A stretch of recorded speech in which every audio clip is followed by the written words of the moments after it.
akan kebanjiran atau gelombang tinggi. Kalau ada yang belum pernah ngerasain gelombang tinggi di kota-kota pesisir, Manado misalnya, Manado pasti familiar dengan gelombang pasang tinggi. Dan itu akan terjadi dengan frekuensi yang jauh lebih tinggi. Dan kalau di sesi sebelah mungkin ada yang membicarakan tentang punya anak, implikasi perubahan iklim terhadap generasi mendatang itu juga sangat besar.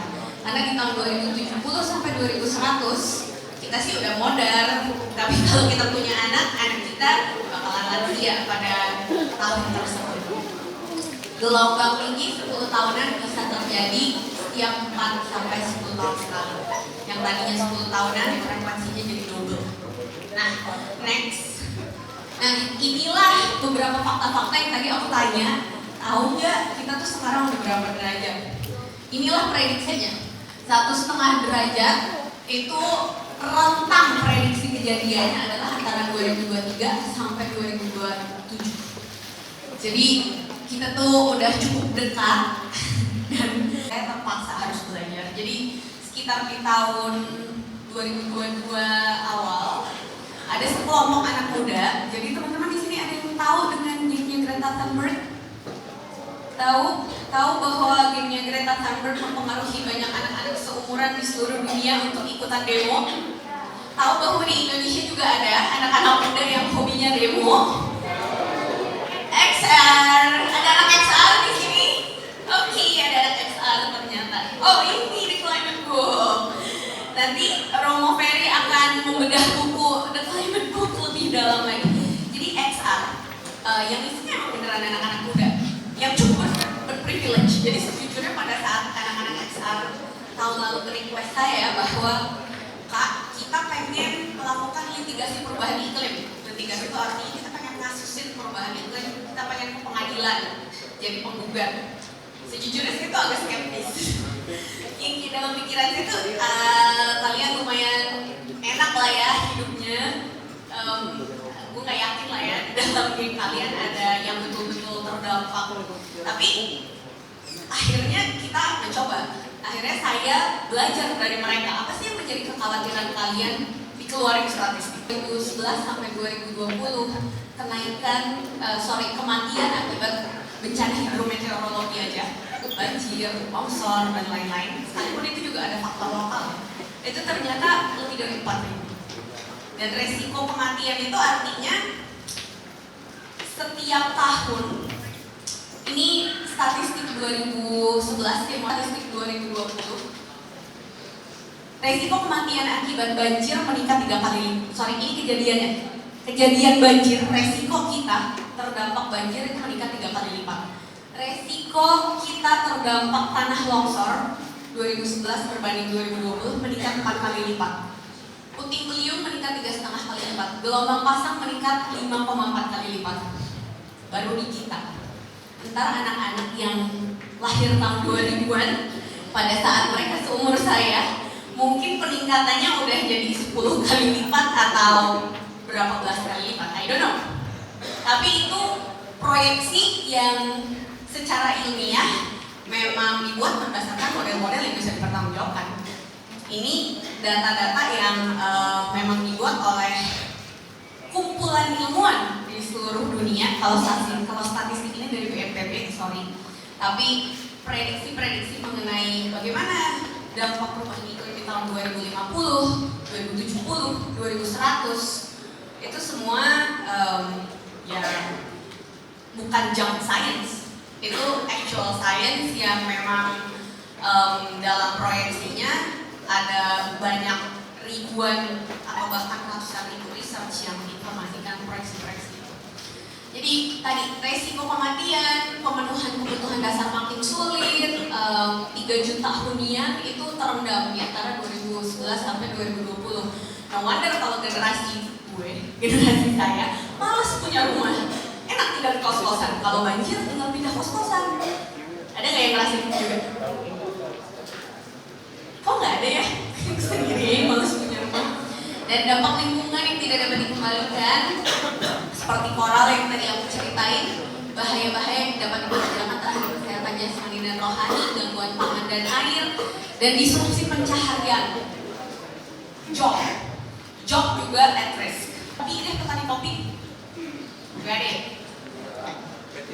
Beberapa profesi, terutama yang waktu untuk outdoornya itu lebih tinggi dibandingin dengan profesi yang kerjanya dia menjaga ruangan, itu lebih terancam. Heat stress panas, terus juga dikombinasikan dengan humidity, bahkan ada resiko-resiko sampai resiko kematian pada rentang umur tertentu. Nah, next. Jadi itulah yang beberapa anak-anak ini, teman-teman muda ini request kami untuk cariin caranya. Ya udah, sebagai lawyer yang memang punya tugas dan skill yang relevan, saya cariin caranya. Tapi ini mereka juga berproses. Jadi tugas kalian adalah cari siapa orang-orang yang memang terdampak, memang punya keinginan untuk memanfaatkan taktik hukum untuk meminta akuntabilitas dalam pengendalian iklim yang aman, serta memang bersedia dengan segala resiko dalam menggunakan taktik hukum, karena banyak loh resikonya. Jadi ternyata mereka berhasil setelah melalui proses yang panjang ya, mereka pada akhirnya come up dengan 13 orang pengadu. 3 orang pengadu adalah anak di bawah umur. Satu pengadu namanya Rasya, saya impress banget karena saya justru banyak belajar dari Rasya. Itu umurnya 15 tahun. Tapi dia dari kecil karena di sekolahnya udah banyak banget tugas-tugas tentang lingkungan, terus banyak YouTube, kayak banyak sumber-sumber tontonan dari YouTube, dari sosial media dan lain-lain. Dia sangat terekspos dan well informed dengan faktanya. Jadi ketika saya tanya, emang kekhawatiran kamu tuh apa sih Rasya, dia benar-benar bisa point out. Nanti waktu umur saya 50 tahun, akses ke air bersih itu bakalan jauh lebih susah dibandingin sekarang. Jadi saya takut itu. 2, saya takut fluktuasi harga pangan. Yang mana ketakutannya justified karena dia tahu faktanya. Jadi saya kaget ya, karena sejujurnya saya nggak menyangka bahwa anak-anak SMA zaman sekarang ternyata tuh udah se-knowledgeable itu. Jadi itu yang Rasya lakukan. Dia submit herself sebagai pengadu, dan ada beberapa teman-teman lain dari NTT, dari Kalimantan juga, dari Sintang, lalu dari Papua juga ada yang ikut jadi pengadu juga.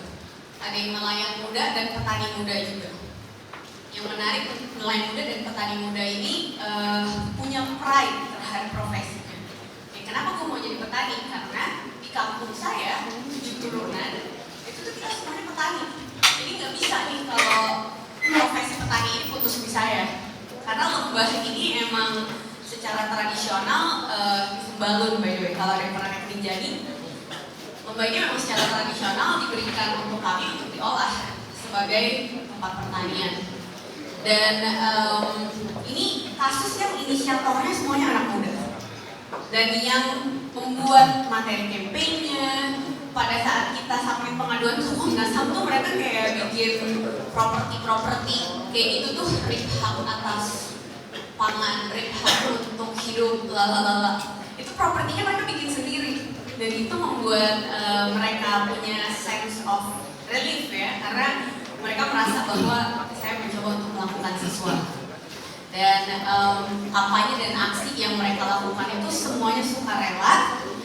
Inisiatornya salah satunya itu restoran owner, dan dia melakukan semua submission ini, organizing yang diperlukan di luar waktu kerja dia.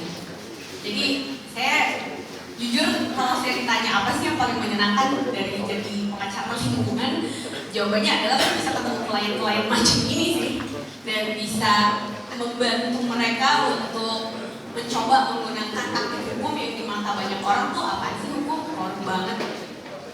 Oke, nah terus relevansi perubahan iklim dengan Palembang. Di sini orang Palembang berapa orang? Berapa orang?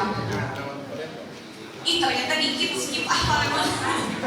Tapi ini peta Palembang di tahun 2100 dengan skenario moderat buruk. Perkiraannya 67% populasi Palembang akan terdampak peningkatan muka air laut. FYI, sebetulnya ini skenario yang cukup moderat buruk ya. Artinya pada skenario terbaik nggak segini. Angka ini tuh angka yang udah hampir worst case. Dan tapi kabar buruknya, ini angka yang belum memperhitungkan interaksi antara kenaikan muka air laut dengan penurunan muka tanah. Di Palembang penurunan muka tanahnya juga kencang, karena rawanya disedot. Jadi itu adalah kombinasi yang akan terjadi di Palembang. Tapi ini peta di tahun 2100 lagi dengan skenario yang lebih moderat. Teman-teman yang punya rumah di sekitar sini ada nggak? Nih, kalau punya properti di sekitar sini mungkin bisa dipertimbangkan untuk dijual sebelum tenggelam. Bercanda. Tapi ada yang sedih, itu Pulau Kemaro. Itu Pulau Kemaro yang di tengah. Pulau Kemaro tuh di tahun 2100 kemungkinan tenggelam. Bahkan mungkin sebelum 2100 sudah occasionally tenggelam. Jadi ini scientific tool yang teman-teman semua bisa akses, sumbernya ada di situ, bisa next lagi. Dan ini keadaan Palembang, seluruh Indonesia tapi dengan spotlight di Palembang. Palembang itu tahun 2050 46% luas wilayahnya akan tergenang. Salah satunya karena banjir tahunan. Dan 2050 itu sebentar lagi. Jadi tuh saya sebagai orang yang punya rumah di sini tuh udah benar-benar mikir, ini nanti rumah aku mau diapain ya. Dan dampak ekonominya juga gede. Pendapatan daerah, izinkan 3 menit lagi. Oke, pendapatan daerah yang akan hilang itu tuh lumayan tinggi. Ada sekitar 55,5 triliun rupiah. Jadi emang untuk perubahan iklim dampaknya lumayan gede banget.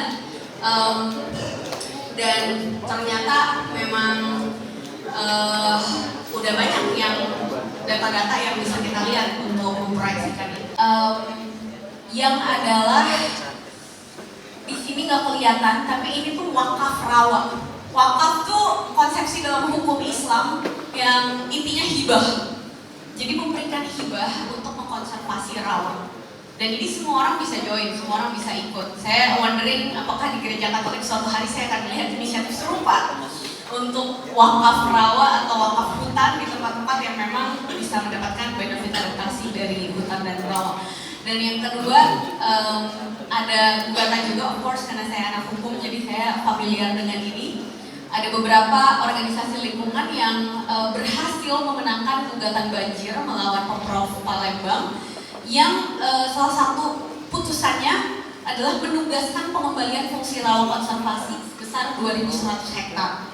2.100 hektar tuh lumayan gede ya. Dan yang terakhir pengelolaan sampah hulu hilir. Ini sesuatu yang semua orang bisa take part, baik secara personal maupun secara kolektif. Nah, next, yang mengena banget buat saya dari perspektif Katolik adalah realisasi bahwa kalau kita berusaha sebesar apa yang kita bisa lakukan untuk melakukan peranan kita, ada optimisme di dalam perspektif Katolik, ada kepercayaan bahwa orang-orang lain, pihak-pihak lain, bahkan random chances yang lain itu akan bergerak ke arah yang sama. Nah, ini yang nanti akan Romo Ferry elaborate lebih banyak lagi, dan teman-teman nanti bisa lihat lebih dalam di slide saya contoh-contoh dari collective survival yang terjadi di sekitar kita di seluruh Indonesia. Dan di situ tuh bahkan saya juga masukin akun-akun di sosial media yang teman-teman bisa kulik, yang teman-teman bisa kunjungi untuk tweaking algoritma in case teman-teman pengen tahu lebih banyak apa sih yang bisa saya lakukan secara personal dan kolektif. Nanti teman-teman bisa lihat lebih detail lagi, tapi kita akan dengar ke Romo Ferry. Apa sih yang unik dari perspektif Katolik yang membuat apa yang tadi saya ceritakan, yang memang lebih banyak non-religius ya, itu